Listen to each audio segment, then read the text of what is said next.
Hi everyone, it's Emma Marie from the Verbal Abuse in Relationships blog for HealthyPlace.com, and today I want to talk a little bit about the connection between verbal abuse and narcissism. Recently I've identified myself as what's called an HSP. This stands for Highly Sensitive Person, and you can learn a little bit more about this on the blog, which I'll link below. But essentially, a highly sensitive person is someone who is incredibly empathic. This is kind of the opposite of narcissism, whereby people tend to lack empathy and struggle to see the point of view of others above their own. What's interesting about this connection is that most HSPs, what they crave more than anything else is understanding. Therefore, what they tend to offer is that empathy, that understanding that they need in their own lives. And in relationships, this can be quite dangerous, especially if the relationship is between an HSP and a narcissist. This kind of partnership is actually more common than you might think. The saying goes that opposites attract, and I think in the case of narcissists and HSPs, this is definitely the case.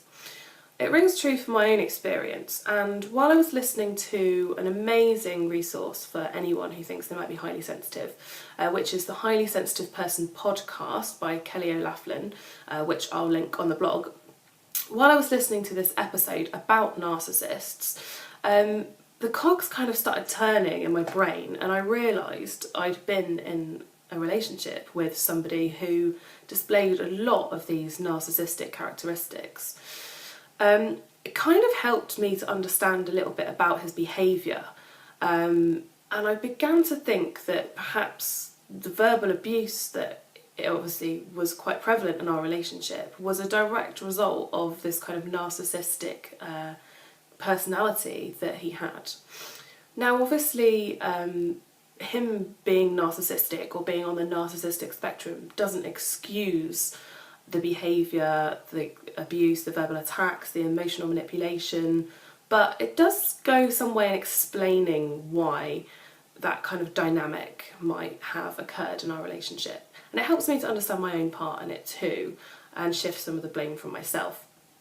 So I think this could be a really interesting topic to explore for any of you who've been in a verbally abusive relationship or are in a verbally abusive relationship. So check out the blog on HealthyPlace.com, which I'll link below, and let me know if any of you have had an experience with a narcissist, or if you're an HSP and you've been a victim of verbal abuse. I'd be fascinated to hear more. Thanks, bye!